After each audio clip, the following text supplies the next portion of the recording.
What is up, guys? Winner Kills here, and welcome to yet again another community showcase. Bringing you a 60 card Thunder Dragon Nekroz deck. Now, how did I come across this deck? Last night was my first stream back in about over 2 weeks while I was on vacation, so it was our first stream back, and I had the pleasure of playing against this monstrosity of a deck. And I'll try to link at some point the highlight of the duel that took place. I played very poorly. I could have possibly won the game, but I digress. Nonetheless, the man who piloted this deck, his name on Yugioh Pro was GMJJ, and in Discord is GMJJ. So if you guys have any questions for him directly, you can ask him in the Discord, which, by the way, you should join, where you can get the deck list for this. So it should be in there. I'll post a download link for the deck list in the Discord as well, I guess. Yugioh Pro download link or whatever. If you guys want the deck list to try for yourself, he is the mad scientist though behind this build, GMJJ. And I played against this deck, and I was at first very skeptical because I think one of the first things I saw was the Foolish Burial Goods for the Thunder Dragon Fusion, which at the time I was like, he's just doing this so he can search the board. But lo and behold, there's actually other Thunder Dragon cards in here. And there's Nekroz stuff. There's a Red Eyes card, Lord of the Red. We have Cyber Angel stuff. We have plenty of Incantation stuff, Necroface and Plague Spreader Zombie. Just a whole lot of weird things going on in here. But the way this deck plays, it has like so many options, so many different avenues it can go down. Very, very interesting to watch and play against. And I think you guys should really, after you're done watching this video, check out that highlight that I'm going to create at some point. It should be in the description, that you can watch basically the match of trains versus this right from the stream yourself. And by the way, follow me on Twitch as well if you haven't already, to see stuff like happen like this live when we discover these crazy decks. So the card by card, first we have 1 copy of Zaborg the Mega Monarch, 2 copies of Thunder Dragon Duo, 1 Vanity's Ruler, of course, 1 Thunder Dragon Hawk, 3 copies of Talismandra, 2 copies of Thunder Dragon Dark, 2 copies of Incantation Bookstone, 1 Dance Verses of the Nekroz, 1 Zephyr Saber Swordmaster of the Nekroz, interestingly enough, 2 Manju of the 10,000 Hands, Necroface, 2 copies of Incantation Kandal, 1 Gen X Birdman, 2 Archfiend Eccentric, 1 Shuret, 3 Incantation Pencil Plume, 1 Plague Spreader Zombie, 1 Decisive Armor, 1 Krialtar the Incantation Originator, the Trishula, or Nekroz of Trishula, Nekroz of Valkyrus, Lord of the Red, 1 Chalice Slime, 1 Gungnir, 2 Bryanek, 1 Ben 10, 1 Ida 10, 1 Cataster, 1 Natasha. This card is actually busted. I'm actually have taken some of the ideas from this build, 60 card build, and incorporated to my current Nekroz build, which I'll probably show after this. This is a quick little sneak peek. 1 Unicorn, 2 Clauseless, 3 copies of Foolish Burial Goods, which doesn't only have just synergy with Thunder Dragon Fusion, it has tons of synergy with the Nekroz Mirrors and Celebration, so don't underestimate this card for what it can do. 2 copies of Thunder Dragon Fusion, 2 copies of Prep Rites, 2 Nekroz Mirror, 2 Kaleidoscope, 1 Celebration, 2 Cycle, 2 copies of Breakthrough Skill, because I believe you can send this off of the goods for an extra negation later on in that duel. For the extra deck, we have 1 Shura the Combat Star, 1 Thunder Dragon Lord, or Thunder Dragon Titan, 1 Ida 10 the Conqueror Star, and yes, you can make these and also use them as Kaleidoscope targets if need be, 1 Thunder Dragon Colossus, 1 Elder Entity Entis, 1 Cyframe Lord Omega, 1 Cyframe Lord Zeta, 1 Muddy Mud Dragon, 3 Hail to the Arclight, 1 Time Thief Reaver, 1 Totally Awesome, 1 Nephthys the Sacred Flame, and 1 Cyframe Lord Lambda. I believe he ends up, not in the replays that I have, but you can make these cards here, at least the Shura the Combat Star, by using Muddy Mud Dragon with some of the synchro stuff it is in here, like the Plague Spreader, I believe.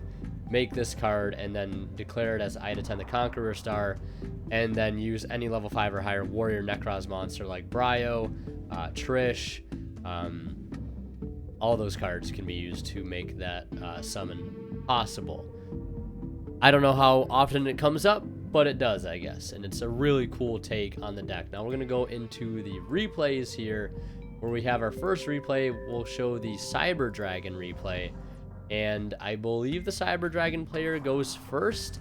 Now, interestingly enough, this is actually a pretty interesting take on Cyber Dragons themselves, because I believe they end up using, yeah, some Infinitrack cards, the River Stormer there to be able to search, using the Platinum gadget here to be able to summon the Rock Anchor, and then using that with the Cyber Dragon monster to make VFD because of its level modification that it's able to use. Now, he summons out 2 Incantations here. Gonna have to go a little minus, but it's just so he doesn't die next turn, because he could take potentially a lot of damage. River Stormer will absorb the monster it destroys, swinging in with some oppressive damage here. Well, no damage done yet, but a very oppressive field. Normaling the Dance Princess as bait. My man didn't see this coming. He doesn't remember the classic Decisive Armor Dance Princess play, so he will take some damage there, losing the River Stormer, but the VFD, or True King of All Calamities, can still get over it. Now he's going to be able to play some Yu-Gi-Oh here, resolving Talismandra for Bryanak for Unicorn, classic Kaleidoscope play. Now summoning Ida-10 to search a ritual spell on summon, coming in pretty clutch here. Adding back that clauseless Pencil Plume, summoning Shurit, and then using Ida-10's effect when tributed to boost all ritual monsters by 1,000 attack and defense, which is coming in pretty handy here because he's able to punch for a ton of damage. Clauseless able to put in some damage there too. And if you would have put that Clauseless in attack position, the game would have been over pretty much. It really didn't matter. But our opponent here having to deal with this Unicorn. Luckily, he has the Afterburner to stop the Kagari, or well, to get rid of the Unicorn. Unfortunately, the Kagari was stopped by the Unicorn.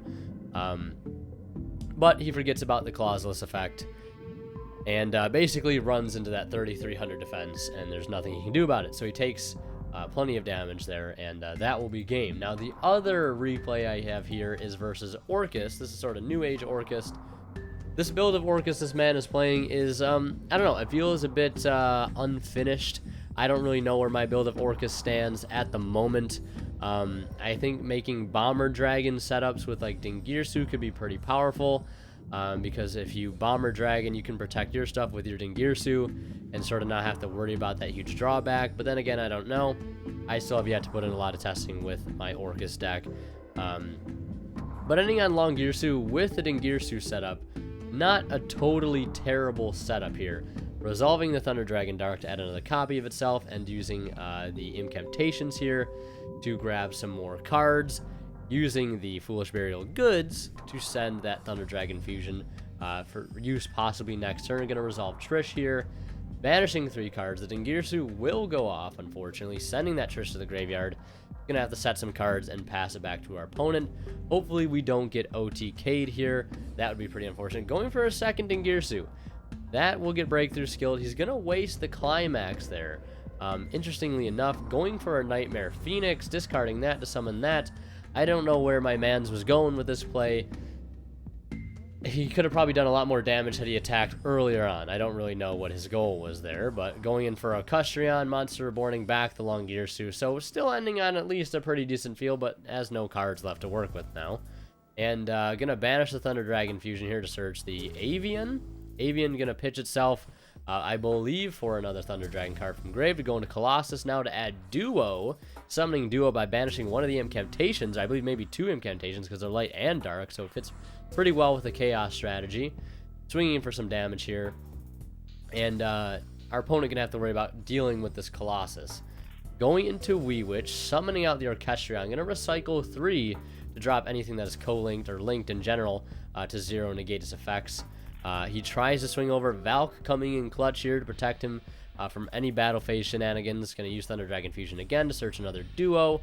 Using Celebration, the Ritual spell to be able to summon out that Talismandra from deck to get a search of Chalice Slime. And now we see the Zaborg come through late in the game here to resolve tons and tons of effects. NTTS, or Entis, or whatever you want to call him. Totally awesome. 3 Hail to the Arclight. And his hand is just going to get completely stacked up at this point.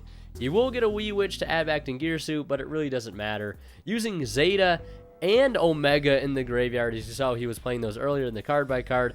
There they are coming in clutch there.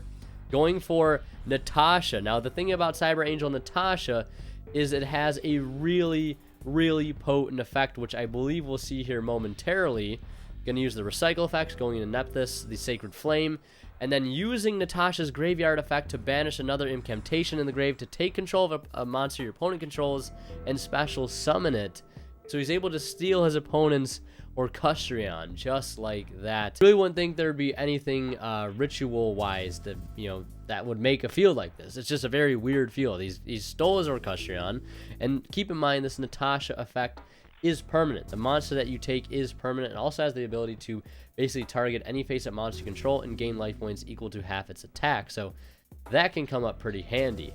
Yeah, overall a pretty interesting and innovative take on Nekroz or Thunder Dragon, whatever you want to call it. I would say it's probably more of a Nekroz heavy focus deck, more ritual based, I guess, with some Cyber Angel stuff in there and the incantation stuff. Obviously, just generic ritual support, but deciding to add in the Thunder stuff makes it really, really interesting. So there it is. If you guys want this deck list, it will be in the Discord, in the Deck Ideas channel. If you're already in the Discord, you know what that is. But if you're not in the Discord already, go ahead and join. So you don't have to just build this deck by hand. You can just get the download link. Yeah, shout outs to GMJJ for coming up with this very innovative take on Nekroz, the 60 card Thunder Nekroz.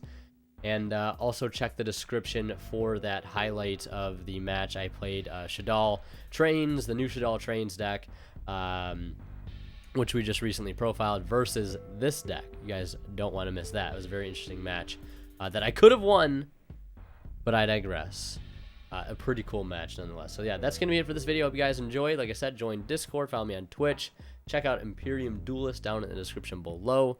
Pick up some awesome mats and sleeves and dice like these ones right here. Thank you guys so much for watching. As always, WinterKill signing out. We'll see you in the next one.